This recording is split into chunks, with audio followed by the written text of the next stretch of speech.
चार पंक्तियां देता हूं। जितने लोगों ने मोहब्बत की है उन लोगों के नाम, जिनको होने वाली है वो उसको बाद में अप्लाई करेंगे, जो कर चुके हैं वो एक बार सोचेंगे कि क्या ऐसी ही मोहब्बत थी उनकी। सुनेगा, खता सरगोशियां मिलने की तड़पन देख लेता हूं। खता उधर उधर उधर कहां देख रहे हो? इधर देखो।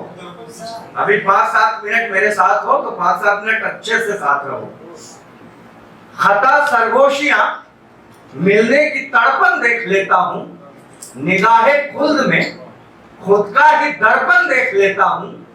जरूरी है नहीं कि प्यार को बिस्तर पे ले जाऊं, मैं उसकी आंख में पूरा समर्पण देख लेता हूं। जरूरी है नहीं कि प्यार को बिस्तर पे ले जाऊं, मैं उसकी आंख में पूरा समर्पण देख लेता हूं। 2-4 शेर, एक मतलब और 2-4 शेर। दिल कहां काबू में रहता है जवां होने के बाद, दिल कहां काबू में रहता है जवां होने के बाद, इश्क परवाने ने सीखा है धुआं होने के बाद। दिल कहां काबू में रहता है जवां होने के बाद, इश्क परवाने ने सीखा है धुआं होने के बाद। एक पिता का प्यार क्या है उसके बच्चों के लिए, अब समझ आया है मुझको बागबा होने के बाद। एक पिता का प्यार क्या है उसके बच्चों के लिए, अब समझ आया है मुझको बागबा होने के बाद। आखिरस गुरूर सबका टूटना है एक दिन, आखिरस गुरूर सबका टूटना है एक दिन। हम जमीन को देखते हैं आसमां होने के बाद। बहुत बहुत शुक्रिया। मैं बहुत कुछ नहीं, आज गुरुदेव का जन्मदिन है। आदरणीय विंध्याचल पांडे जी की एंट्री हुई, आपका स्वागत है। बहुत अच्छे कवि हैं बनारस के। दरअसल जब बात ये हो रही थी मैम कि ये कवि सम्मेलन, एक कवि गोष्ठी इस विद्यालय के प्रांगण में आयोजित हो, तो हम लोग बैठ करके आदरणीय महेश चंद्र जायसवाल जी, आदरणीय आशुतोष जी, आदरणीय डॉक्टर प्रशांत सिंह जी, सारे लोग बैठ करके चर्चा कर रहे थे कि कवि सम्मेलन होते कहाँ थे, शुरुआत में कैसे होते थे, कब होते थे या फिर कैसे होते थे। तो ये निष्कर्ष निकला कि शुरू में जितने भी कवि सम्मेलन होते थे लगभग 90% विद्यालयों में ही होते थे, और इस उद्देश्य से होते थे क्योंकि कविता सुख में हंसती, गम में संग संग रो देती है। कविता थकते ही शब्दों के आंचल में सो लेती है। कविता मन के कटुता रूपी दागों को धो देती है। कविता श्रोताओं के मन में संस्कार बो देती है। कविता का काम ही है संस्कार बोना। इसलिए ये तय हुआ कि वो जो परंपरा रही है पुरानी कवि सम्मेलनों की, कि कवि सम्मेलन जब भी होते थे वो किसी विद्यालय महाविद्यालय के प्रांगण में ही होते थे, उन्हें फिर से जीवित किया जाए। तो आगे आने के लिए आप सबका मैं बहुत धन्यवाद देता हूँ। आदरणीय महेश चंद्र जायसवाल जी ने कहा कि अन्य स्कूलों में या विद्यालयों में जो भी चल रहा है वो अलग बात है, लेकिन सेंट्रल हिंदू स्कूल हमेशा से ही संस्कारधारी रही है, हमेशा से ही बच्चों में संस्कार डालने के प्रयास में रहा है ये विद्यालय। इसलिए ये शुभ काम हम ही शुरू करेंगे। इसलिए मैं चाहता हूँ आदरणीय महेश चंद्र जायसवाल जी और आदरणीय आशुतोष जी के लिए एक बार जोरदार तालियां आप लोगों की और एक ताली और आपकी बजनी चाहिए। इस समय मंच पर मौजूद हैं, आज के कार्यक्रम की अध्यक्षता भी कर रही हैं डॉक्टर स्वाति अग्रवाल, प्राचार्य हैं यहाँ।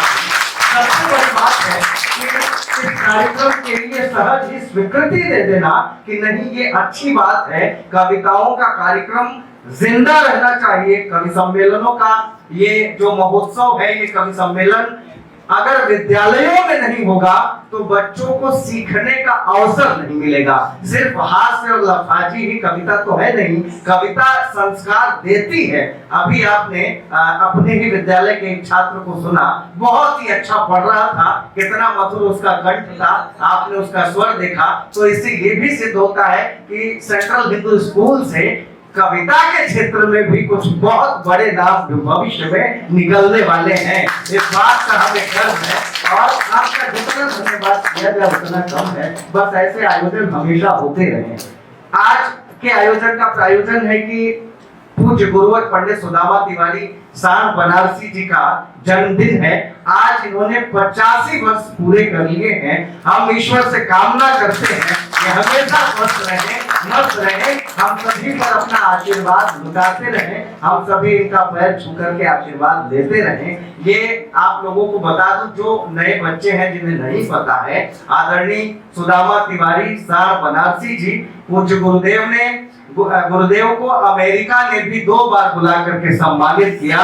ये हमारे काशी के लिए गौरव की बात है। सबसे बड़ी बात, बनारस में एक खास परंपरा रही है जिसमें बहुत बड़े बड़े नाम रहे हैं। बेठक बनारसी, बेधड़क बनारसी, भैया जी बनारसी, चोच बनारसी, ये आप लोग शायद जानते भी नहीं होंगे। हाथ से परंपरा रही है और जब तक बनारस में रहने वाला कोई रचनाकार हास्य में नहीं लिखता तब तक उसको ख्याति नहीं मिल सकती है। इस बात का प्रत्यक्ष प्रमाण आपको तुलसीदास की रचनाओं में मिलेगा। तुलसीदास बहुत बड़े विद्वान थे। वो काशी जब आए तो उन्हें भी स्थापित होने में नाको चने चबाने पड़े यहाँ के विद्वानों के आगे। फिर उन्होंने भी हास्य में अपनी लेखनी चलाई। विंध्य के वासी उदासी तपोव्रत धारी, महा बिनु नारी दुखारे, गौतम तीय तरी तुलसी सो कथा सुनी भय मुनि विंध्य सुखारे, वही है शिला सब चंद्रमुखी परसे पद मंजुल कंज तिहारे, किन्हीं भली रघुनायक जो करुणा करि कानन को पहुधारे।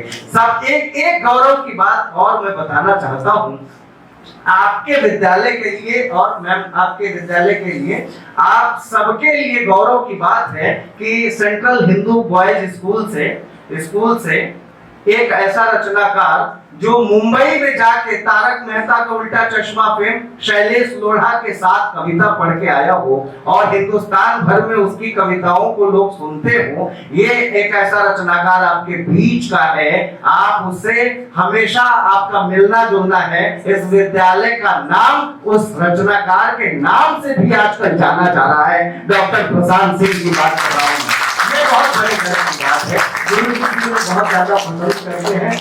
मैं एक बार चाहता हूं कि डॉक्टर प्रशांत सिंह जी हैं, पहले प्रशांत सिंह जी का काव्य पाठ हो जाए, उसके बाद से आदरणीय दिलीप सिंह जी, आदरणीय बंटी भैया और बाकी लोग काव्य पाठ करें। तो मैं प्रशांत जी के लिए चाहता हूं एक बार जोरदार तालियां बजाइए। डॉक्टर प्रशांत सिंह।